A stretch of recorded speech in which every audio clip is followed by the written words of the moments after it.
धनगर समाजाचा एल्गार आरक्षणासह विविध मागण्यांसाठी मुक्ताईनगरमध्ये धरणे आंदोलन। मुक्ताईनगर वजा धनगर समाजाच्या न्याय्य हक्कासाठी आता हा समाज पुन्हा एकदा रस्त्यावर उतरला आहे। आरक्षणासह इतर प्रलंबित मागण्यांसाठी जय मल्हार सेनेच्या नेतृत्वाखाली आज मुक्ताईनगर तहसील कार्यालयासमोर जोरदार धरणे आंदोलन करण्यात आले। यावेळी प्रशासनाला निवेदन सादर करून सरकारने समाजाकडे केलेल्या दुर्लक्षाबद्दल तीव्र नाराजी व्यक्त करण्यात आली।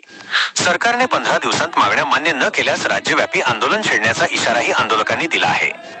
प्रमुख मागण्या आणि समाजाची व्यथा।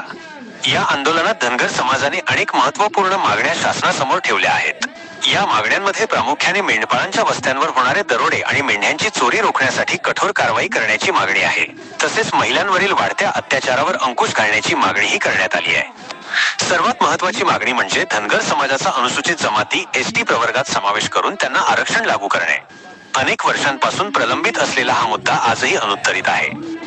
आरक्षणाचे आश्वासन आणि फसवणूक।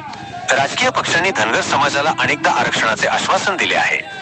भाजपने निवडणुकीपूर्वी दिलेल्या आश्वासनांची आठवण करून देत समाजाने तीव्र संताप व्यक्त केला। निवेदनात म्हटले आहे की मुख्यमंत्री देवेंद्र फडणवीस यांनी पहिल्याच कॅबिनेटमध्ये आरक्षण देण्याचे आश्वासन दिले होते, मात्र अनेक कॅबिनेट बैठका होऊनही हा निर्णय झालेला नाही। ही समाजाची स्पष्ट फसवणूक आहे। सुरक्षेसाठी बंदुकीच्या परवान्याची मागणी। मेंढपाळांच्या सुरक्षिततेचा मुद्दाही आंदोलनात प्रकर्षाने मांडण्यात आला। दरोडेखोरांपासून स्वतःचे संरक्षण करता यावे यासाठी मेंढपाळांना बंदुकीचा परवाना देण्यात यावा अशी मागणी करण्यात आली।